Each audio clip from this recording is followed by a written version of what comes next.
Good evening, everyone. If there's anybody here, I know it's Sunday night and I don't normally broadcast, but I thought I would. I thought I'd give you all a little treat tonight. Can't see anyone, but I shall say hello just in case. Right. Okay. Well, what I'm going to do tonight, I'm going to have a look at kind of geopolitics again. I'm going to look a bit at China. Yeah, China. China. Hello, Shalini. Hello, Dreadeye. Good evening. I'm going to look a bit at China and how China could potentially actually save Europe if we let it. Because there's a couple of things we have to remember about, stopping the boats and all that nonsense. Hi, Paul. Because the majority of our, I'm going to call them economic migrants, right? The majority of them come here illegally, but not over the channel. Most of them come on student visas and overstay their welcome. So the actual proportion that come in from the boats isn't that big. But again, China could possibly help us out there. So, right. So I'm going to go into it because I've prepared the script. So I'm going to read it to you in my best voice, in my only voice. So today, wait, why is it not working? Oh no! Oh, good grief! Give me a second, people. My little device, my auto cue has stopped functioning. Give me a second, and then I'll tell you how China can save us all.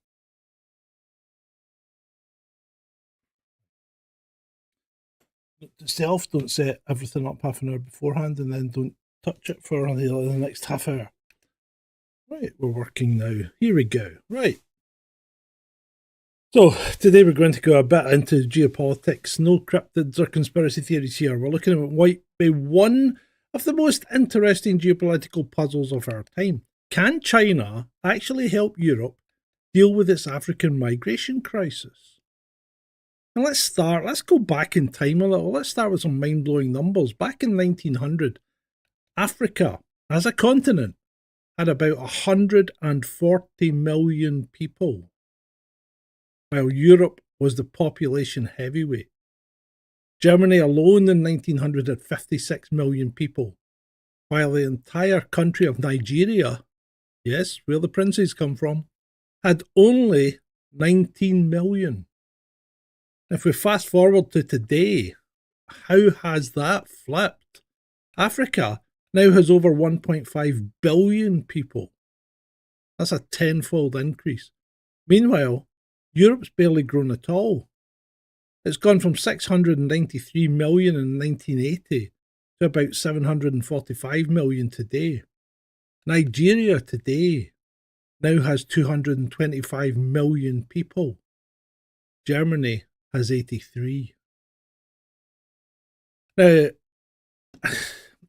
I know that's just numbers, but stick with me because this demographic shift is creating waves and they wash up right on our European shores. So, you know me, I look at evidence, not emotions, and the evidence shows that while the media loves to show desperate people on rafts, fleeing for their lives from the most heinous of regimes and wars, most African migrants actually enter Europe legally at first on tourist visas and then overstay. Many are fairly well educated and fairly well off. But again, they're economic migrants because they're looking for opportunities they can't find at home. They're not running from war zones. They're not running from oppression. They're not really seeking asylum. So France is about 3.1 million people of African origin. The UK has around 1.6 million. And countries like Spain, Italy, and Germany each have more than 1 million African residents. This has become a political hot potato, especially since 2016, with populism and anti-migration sentiment spreading faster than ghost stories at a campfire. This is where China comes in. And it is kind of fascinating, because while we've been bickering about migration in Europe, China's been busy becoming Africa's new best friend. Since 2000, they've loaned African governments about 130 billion, making them the largest bilateral creditor in the region. Just this January, China's Foreign Minister Wang Yi kicked off 2025 with his 57th visit to Africa since 2013. That's 57 times that guy's been to Africa. So while European politicians are posing for photo ops with life jackets and dinghies, this guy's practically got a timeshare on the continent of Africa. And at the recent forum on China-Africa cooperation, China pledged almost 50.7 billion in credit lines and funding over the next 3 years. That's not charity. They're securing resources and building influence. China's firms now account for 8% of Africa's total mining output. Since 2019, their mine ownership has expanded by 21%. Now here's where it gets really interesting, because Europe and China see Africa completely differently. As journalist Estelle Youssoufa puts it, Europe sees Africa mainly as a source of migration problem, a continent that needs aid. China, on the other hand, sees it as a commercial market, with diverse countries offering opportunities. So working with China is often perceived by African authorities as much faster and easier to deal with than dealing with Europe. Europe likes to attach conditions about democratic values and standards to its investments, maybe even pronouns. China just builds stuff and makes deals without asking uncomfortable questions. Now, don't get me wrong. I am, as you know, sceptical by nature, so I'm not saying China's in Africa out of the goodness of their hearts. Of course they aren't. Because as we said yesterday, remember, in the geopolitical sphere, countries act in their own interest. They don't act for the interest of other countries, even if it looks like they are. They're really acting in their own interests. So China wants resources. They want markets, especially when people like, Trump puts tariffs on them. So they want markets and they want global influence. But here's the thing, China doesn't really view itself as a martial country. It doesn't go around conquesting other nations. It does everything by communication and by commerce. So their approach might accidentally solve Europe's migration worries. The Chinese manufacturers who produce for African consumers have been prospering even during COVID. They're making everything from cement and plastics to cell phones and electric cars. They're meeting the demand of an expanding African middle class. That means jobs. Jobs that might keep young Africans in their own country and stop them seeking opportunities across the Mediterranean. So Africa to Europe manufacturing value chains could create jobs for millions of young Africans and free them from the need to take the risk of that irregular and dangerous crossing to Europe. So instead of shipping raw materials to Europe and getting finished products back, value could be added in Africa. I know some of you are waiting for me to unveil some grand conspiracy here, and I'm not going to. China and Europe are not secretly working together to control Africa's resources. And there's nothing about lizard people running mining operations. I'm really sorry to disappoint you, but sometimes reality is stranger than fiction. And the truth is, we're watching a new kind of great game unfold. China isn't setting debt traps. And Western critics of the Chinese Belt and Road Initiative are claiming that. Chinese lenders account for just 12% of Africa's external debt. That's lower than multilateral institutions or private creditors. But they're building strategic influence through the 30 new infrastructure projects announced at their recent meeting. If Europe's smart, and the jury's out on that, it really is, isn't it? They might stop criticising Chinese involvement in Africa and start supporting it, while bringing their own strengths to the table. Because although European countries are still the largest investors in Africa, with France's FDI stock in Africa larger than those of the United States or China, Europe excels at a different sort of service than China does. So we're good at giving greenfield investment, where China dominates in manufacturing. We provide services. So they could complement each other. China could build the infrastructure and factories, along with African labour and providing jobs for them, and Europe would provide the education, the governance, the expertise, the bureaucracy, if you will. Together they could create opportunities that keep Africans building their futures at home, rather than trying to get to Europe. So, I don't know, am I right or am I wrong? I don't know, I could be a meringue. It's just geopolitics that affects all of our lives today. China isn't saving Europe out of kindness, but it's their self-interested investment in Africa might do more to address migration than all of Europe's border policies combined. As usual, I'm looking at the evidence, not the conspiracy theories, because it doesn't matter how many boats you try and stop, you're never going to stop people coming in, especially when they really don't come in the numbers that you think across the channel. Most of them come legally and then become illegals because they outstay their tourist visa or their student visa. And the evidence suggests that if Europe wants fewer migrants, it should be cheering on Chinese factories in Africa, not criticising them. So what do you guys think? Is China Africa's saviour, Europe's helper, or is it just looking out for itself? Or is it doing all three? So, what do you think?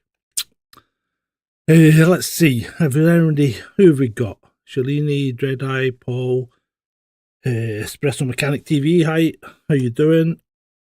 Harold, Paul. Yep. Yeah, I mean, if you think about it, everybody goes on about stop the boats, but the boats is a tiny percentage of the amount of people that's coming into the country. And if they don't have a reason to come here, and of course I think there are things that need to be done internally in this country. You need to stop giving away so much to people that you know nothing about. If you're a migrant in France, you're living in a tent. You're not getting a house. You're not getting much in the way of benefits at all until you've been there for 2 years. And to be there for 2 years, you've got to give up your fingerprints to start with, so you've got to go on the system. And that's why a lot of the migrants that you see coming over here won't accept anything off the French, because they won't go into their system. And a lot of them do, because as we've pointed out, France has got 3.1 million African migrants, which is horrendous when you think about it. But France is a huge country. So if they're scattered around the place, you don't notice them as much. But I think we need to look out for ourselves, and we really need to stop trying to be players on a world stage and actually start thinking about acting in our own interest as a country, acting for the interests of our people, acting for the interests of our culture, acting for the interests of our national pride. Not pandering to other cults, to other religions, we are one thing, and we should concentrate on being that one thing. We are British. Don't try and become something that you're not. Because when people pretend and try and become something that they're not, most people can see straight through them. And that goes for countries too, because if you pretend to be something that you're not, people can see straight through you. And, anyone who has any ounce of sense can see straight through the EU. You look at the EU and you think, that's a corrupt organization. That's not doing things right. That's not trying to help anyone except feather their own nest. Because remember, when Ursula talks about giving money for rearming and reindustrialization, she's not talking about giving money, she's talking about lending money, because the EU is nothing more than a fancy bank. And they want to stir up what's occurring in Ukraine and maybe make it go further, because what the banks profit from most, as Rothschild is quoted as saying, isn't he? Wars are nothing more than a particular entertainment for his family. Yeah. See? You've got your money and your fingers in the right pie. You don't lose any money when it comes to war. That's why it comes to us, to the regular people, to speak up and to support people that want peace. And sometimes when you want peace, you have to do unpleasant things. And while it might seem harsh that Donald Trump is cutting off military assistance to Ukraine, it will probably bring peace much, much quicker than if he kept funding it. This is why, when you look at Europe, you've got to think, what's your game? Because funding something that is a losing bet is an act of stupidity, unless you're betting on the loser to lose. Yeah.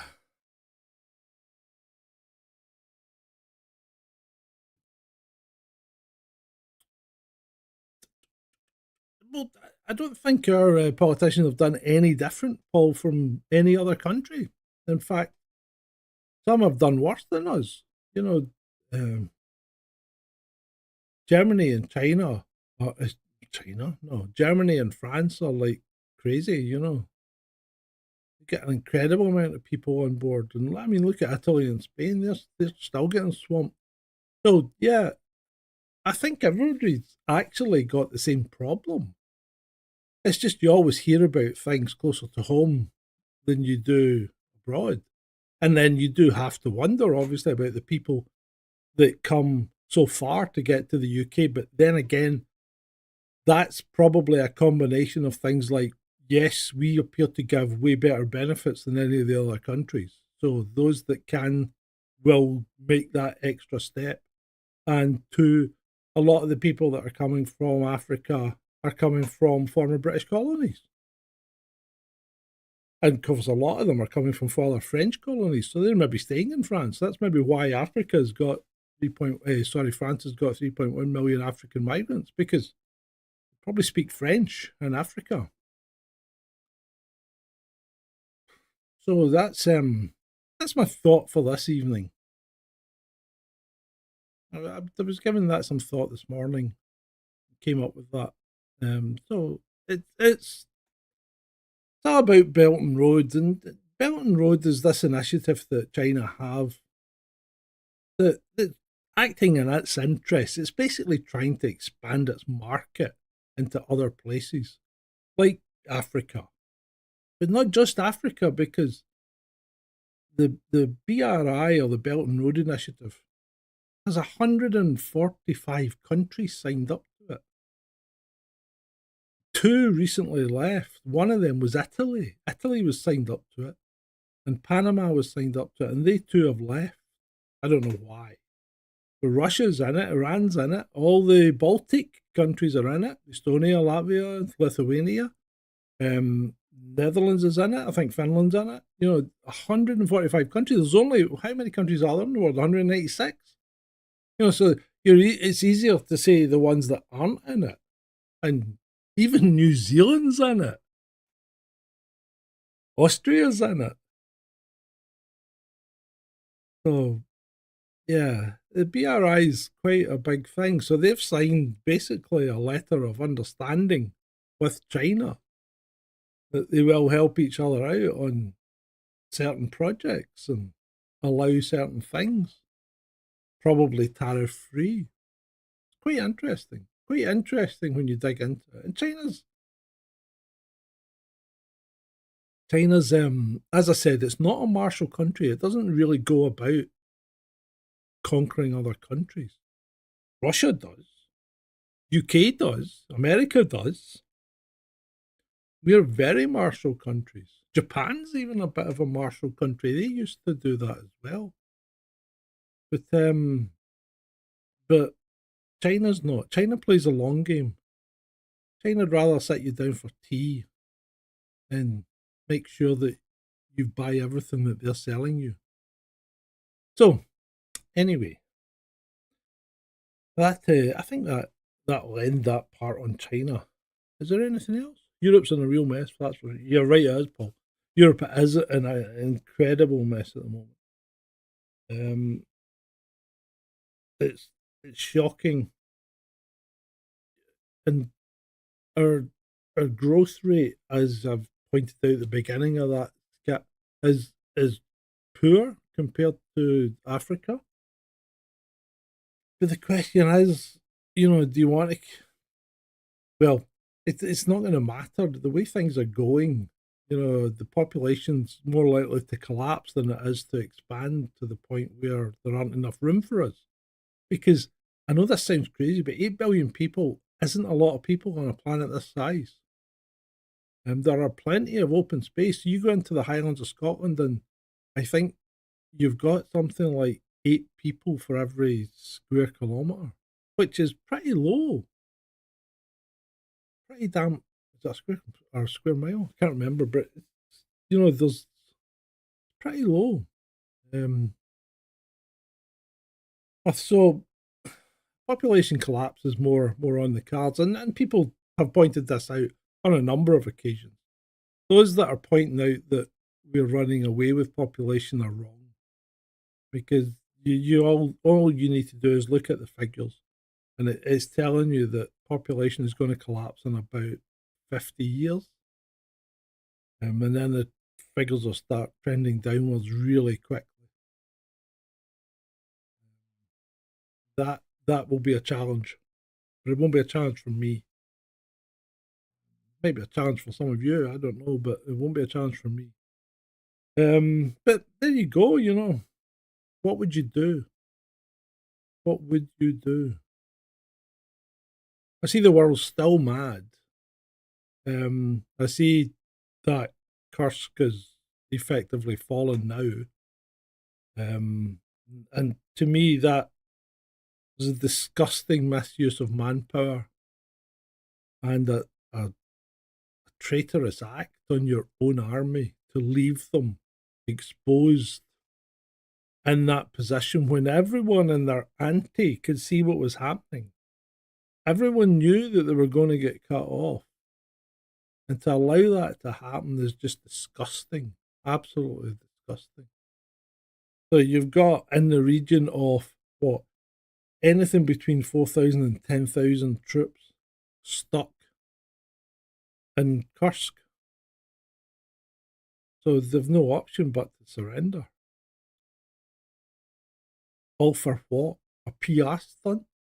Because that's effectively all it ever was. They pushed into Kursk. I think initially they were going to try and push for the nuclear reactor so as they could shut it down, or dare I say, use it as a dirty bomb, but they never got anywhere near it. And then it just turned into this propaganda stint where they could say, you occupy us, we occupy you, And really, has it achieved anything? No, I don't think it has. Other than kill a lot of people on both sides. It's quite sad to hear the Europeans leaders and people on Twitter and, liberals and Democrats in particular, calling out for more death, more destruction, rather than take the path of peace. I find it quite disturbing, and I find it quite strange how many soldiers don't understand what they were actually doing when they were soldiering. Because as a young man, you have different ideals. You go into these things thinking you are, fighting for Queen and country as it was then. And sometimes you very quickly get your eyes opened and you think, this isn't what I thought it was. And sometimes it takes a longer time, because things are pretty good and you've not been involved in anything in particular, and then eventually, your eyes start to open.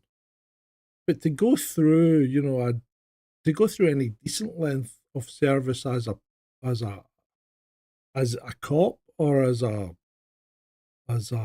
even a nurse probably, or a soldier or a sailor or RAF personnel, to go through any length of service and not realise that everything's not quite how you were told it was, is to be pretty naive.